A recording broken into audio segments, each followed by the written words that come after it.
Welcome again, folks, to the Shell Busey House Smart Coffee Break. And today we've got one of those very casual discussions, but very important discussions with a nonprofit group that we fully support as a company, Shell Busey's House Smart Home Services. And with me today, I have Douglas Dunn. And Douglas Dunn is representing the SOS Children's Village, British Columbia.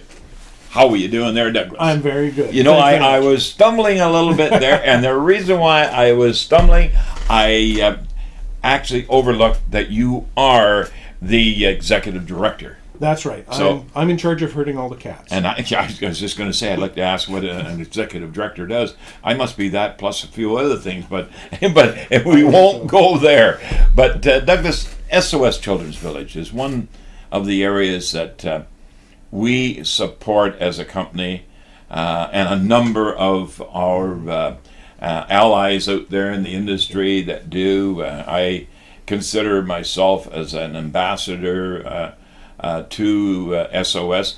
But let's start out by asking, SOS, I know it is Save Our Souls, but SOS in this case has a slightly different meaning, yes. Absolutely. SOS Children's Village International started 65 years ago in Germany, just after World War II, and the founder, Hermann Gemeiner, started an organization, and it was called Société de Socialis. So it was basically a social society. They were trying to change what they saw, which after World War II were literally hundreds of thousands of orphans who had been left after the war and started to be warehoused. They just took them all, put them in dormitory style, same-sex accommodation, same age, and they went through the process, and I believe it was about 14 years old, 15 years old, out into the world they'd go. He didn't see that producing the kind of youth, children, adults that he wanted the German society to embrace in years to come. So he came up with a very simple concept. It's 4 key elements. First, you find a mom. Mother is the heart and soul of a home. Here in politically correct terminology, we use caregiver because the biological mother may still be alive, but the image, the reference point is mom. Right. That's the heart. Then you bring together siblings. In the entire world, SOS is a leader in keeping sibling groups of orphans and or children in care together. However, that's not often the case that you get individual children. So what they have done is perfected the way of bringing a sibling group together. So you may not actually be brothers and sisters, but we bring in both sexes and different ages so that you have the older sister always in the bathroom, the younger brother who's a pain, the dynamics that make a sibling group, a family really work. And a mom. And a mom. So there's the mom with the sibling group around her. Well, they need a safe place. So you build a home, a physical structure where for a lot of these kids here, it's the first time they've ever had their own room. There's a safe common area, the meals, the dynamics that make a family. And right there, I just want to make reference here, if I may, to those of you who are watching this video today. It's not a single home. In this particular case, we're talking about a village.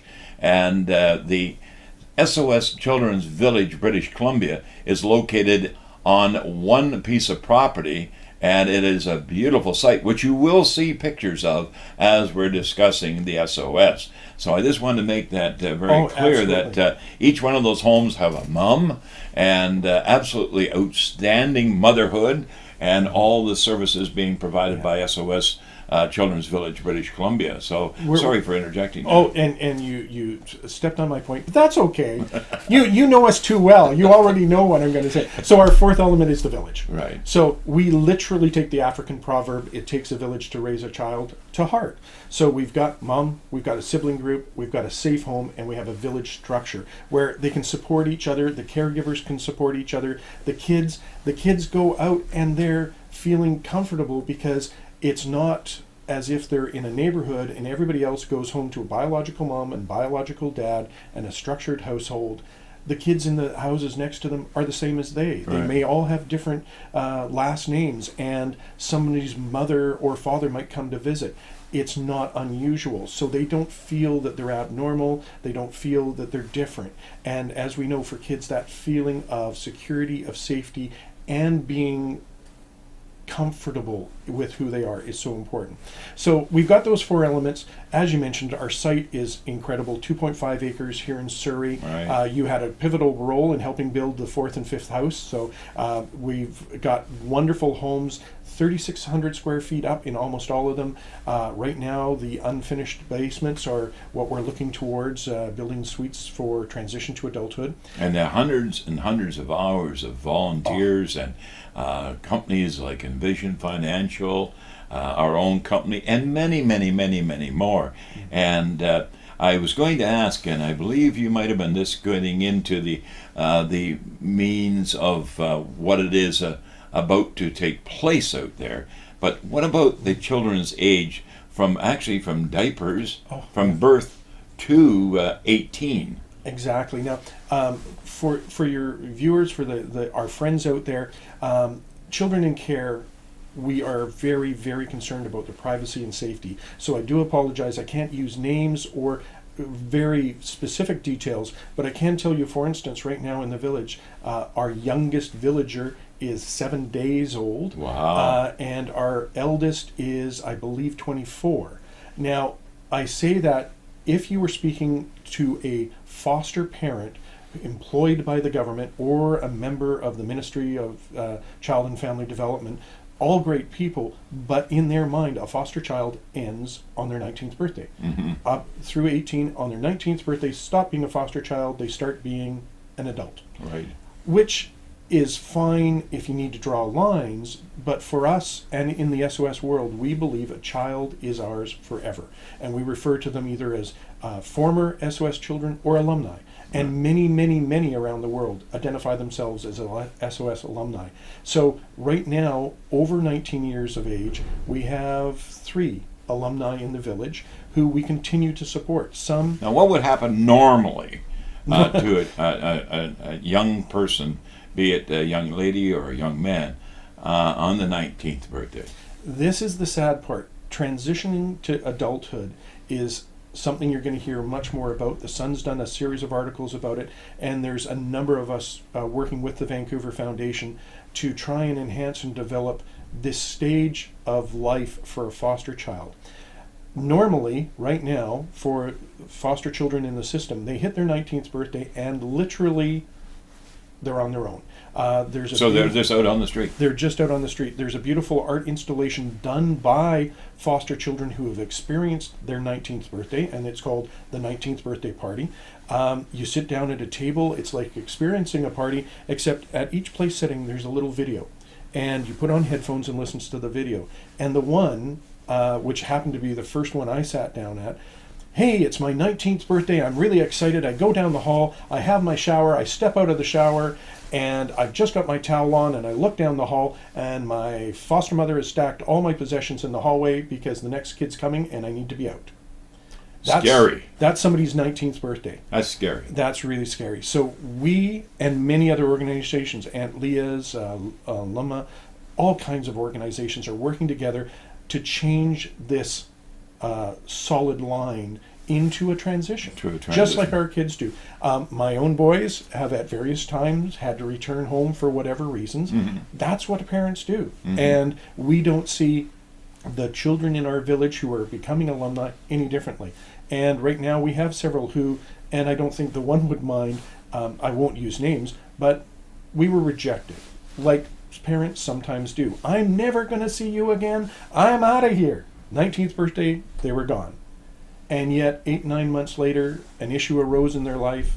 There was nobody else. Right. And it wasn't judgmental. It wasn't, oh, we'll make an exception. Of course you're welcome back. This is your home. Right. This is your family. Right. And even going, and I'd like to touch, as you mentioned, on something that we're going to be building out in the village. That's what this whole video is about, that we want to allow our viewing audience, my members of our Shell Busey House Smart Club, to hear the stories of things that Well, other than the broken this or the broken that, and how do I fix this and how do I fix that, where I come in, but we're involved in other things that we want you to be aware of, because we know a number of you folks can help and will help, and that's what it's all about. We're really talking about a transition period. And I can recall when I was 18 going on 19, and I started my career with Beaver Lumber Company. And it was the school that, secondary school, actually took that arm of mine and said, Shell, we're going to find you a job. And it was with Beaver Lumber, and I entered into the Beaver Lumber U. It was called Beaver U. And learning where I am to this day. But sorry, I just don't want to take any of your time, that I want people to hear this whole transition. But it takes now a home to be transitionalized as well. Right. And it's interesting you talk about the fact that you normally talk about things that are broken. In our mind, this is something that's broken, this approach to the system. It is not the fault of the ministry or the workers or the social workers. I want to make that clear. We work with people all the time who are really passionate and are very concerned about the children, but they're burnt out. They have caseloads that in the rest of the world are 4 or 5 times what they would be allowed to work on. So we feel the system is broken in the sense that as a priority, we need to have more focus and more finances given to foster children. And I'll touch on that in just a brief way, but let me come back to that point by introducing our transition to adulthood suites. In this process, in the United States, there was a group called the Casey Foundation. He was the actual founder of UPS and was an adopted child himself. One of his foundations has focused on transition to adulthood and proven that by taking children who at 19 are about to leave foster care and instead extending their foster life 2 to 4 years, in those 2 years, if they structure a program of life skills, of finance skills, of banking, of employment, all these different things, but a structured approach to making sure they're ready for life on their own, that the cost of keeping them in foster care for a couple of extra years, in the following 2 to 4 years, you can see a drop in the rest of the costs to the society that are so substantial that 3 states have already adopted the age of majority as 21 rather than 19 for foster children. That basically is telling us that the fact that a foster child leaving care at 19 is going to go to jail twice as likely, 42% versus 21% of graduating from high school. So right there, when you know a huge number are going into jail, within 6 months of turning 19, I believe the number and the stat is, I believe, 47% will be on social welfare. So they'll leave foster care and being paid to be in foster care, they'll go onto the welfare rolls. So between going to jail, going onto the welfare rolls, for the young women, the rate of pregnancy is far in excess of the norm. All these issues, we know we've got to do a better job. So our transition program, we as a society, and we as part of a group of social service agencies are looking at various programs, and we have over the last 2 years, with the help of the Vancouver Foundation, had the Transition to Adulthood program, where youth come to us, they're self-referred, in other words, they come to us, and we help them on things that matter to them, working with them and walking alongside them, rather than telling them what to do. So they come to us and say, I need a job, or I've never written a resume. So we help them with what is a priority to them, and hopefully also impart other skills along the way. And that's one of the things about the BC SOS Children's Village. It's more of a home plus education plus music. There's so much that goes on at the village that I don't think I've ever been out there and have been approached by a non-smiling child or teenager. They're all smiling. They're all very much part of what they understand is going on. But now getting into this age of 19 and the transition into the basement of 5 homes that have been built on the property at this point, and I believe there's room for how many more homes? On the site, we could build 5 more houses. So 10 houses in total eventually. Yep. And those 10 houses will have 10 transitional basement suites where the young people can go to do their educational studies and end up with work and very much come back one day and be one of those workers or a mom. And Absolutely. it's just so important that we get out and work with the transitional period of building these basement suites for the transitional design. Then I give your website right now. It's www.bc.org. And I really ask you to go there and log on and take a look at what is going on. And it's SOS Children's Village, British Columbia, because it's only in British Columbia. We're the only Canadian village. There's 2 in the United States. Around the world, we are the world's largest child development agency. There's over 550 villages around the world. And It's amazing, and we got it's huge. 5 in North America. 3. 3. Florida, Illinois, and ourselves. So we're the There. only one in Canada. It shows that we're having an impact, that your help over the last few years has increased our profile. In the last few months, we've had 12 inquiries from across Canada Wow. about other communities that want to start a children's village. And let me just recap the transition suites. What we're doing is we're taking our knowledge about working with the youth, setting goals, obtaining things, and the lessons from the United States. We learn from others and from our friends in the rest of the SOS world. And these transition suites will not only be a physically safe place, they'll be on our campus site so that our therapies, and we provide neurofeedback, cognitive, music, art, expressive art, they'll be able to access those programs. They'll be able to access our cultural trail that we're just building in the back, that will have pit house, TP, and a longhouse. They'll be able to access our physical sports plant, so we have a sports court and recreational opportunities. They'll be entitled to $600 to $1,000 a year for recreational expenses if they want to play hockey or something like that. Music lessons. It though comes down to the most important part. They'll be part of a community. They'll be part of a village. And right now we're wonderful. We have 5 families. 2 of those families have 2 parents. So we have a mom and dad in 2 of the homes and moms in 3 of the homes. They'll be there to help mentor that youth. It's not going to be formal. It's not going to be structured. It's just that support that you would expect home. from an extended family. It's home. Those who live in the suites, though, we are taking our lessons from the States, and they'll have much more of an agenda. So we will make sure that they learn how to do a resume, how to conduct themselves in an interview. We, and you mentioned the number of people, have over 200 volunteers working at our 2 thrift stores in Steveston and Kerrisdale. Right. They do a great job of raising funds, but they give us one more dynamic. And I'll use an example, one of our first transition youth who's now going on to nursing, she came and said, I need to get a job. Our youth worker worked with her, arranged for an interview, went to pick her up because she couldn't even have enough money to get to the interview, and she was there in an AC/DC t-shirt and sweatpants.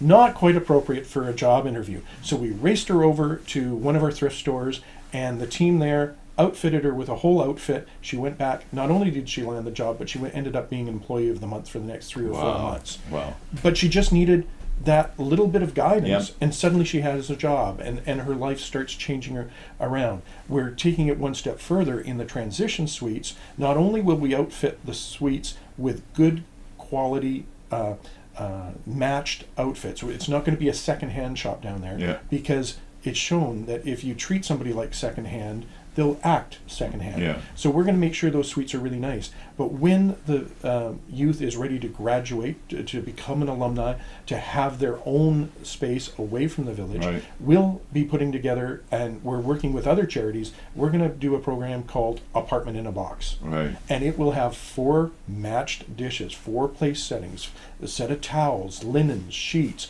and if they need it, we can even call in other agencies and get furniture. Maybe we can have a fundraiser to do that sort of thing. Absolutely. And where you can buy so many place settings or on a value contribution. Absolutely. What This we could need- go on and on and on. I'm telling But you. one thing I should say is if they wanted to help, if your viewers wanted to help, right now, any donations to SOS at www.sosbc.org. We've got our donation site up there. They can click a link and make a contribution that would help us build one of the suites. And that would be so important. Absolutely. And one of the things that I really want to end this interview on, there are two people, husband and wife, that were the founders of British Columbia. And it would not set very well in my mind that I can't really bring them to the surface right now. So you go ahead and you bring it to the surface. That Lois and Gilles Bouchard, Unbelievable. representing a group who were the founders, but even Beautiful the founders people. would acknowledge that they created the heart and the soul of the organization. And Lois and Gilles, thank you so much for what you started, Trath Green and all the other founders for all the great work they did. Yourself coming in at a time where they needed an expert to Shanghai all the cats around a construction site. There's been so many people involved, and if you go to the SOS website, you'll be able to see our newest video, which speaks about the founding of the SOS Village. And I'll give you a little teaser. There's a mention about an angel in there, and it's a wonderful little story. And I invite everybody to go to the website and take a look at that video and others. There's lots of information. That's absolutely wonderful. Well, Douglas and friends, I just have to again say it's been so kind of you to take the time and watch this video. I know it's long, but we'll see that it gets out to my club members, and I'd like you to take the time, and I will put a little mention right at the beginning that it is a little longer than usual, but it's very much worthwhile to view and to listen to the words of Douglas Dunn and about the SOS Children's Village here in British Columbia. And no doubt there's going to be more right across Canada.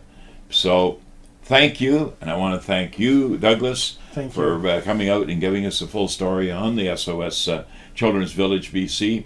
And folks, please take the time and watch it. I'm always available for you for anything that you want with regards to your house. Good, better, best, why worry about the rest? When the good is better, the better is best. As I've always said, the how to the what to the where to the why to the when to the who to, making it just that easy. Thanks for watching. Talk to you soon. Bye-bye for now. Thank you. Bye-bye.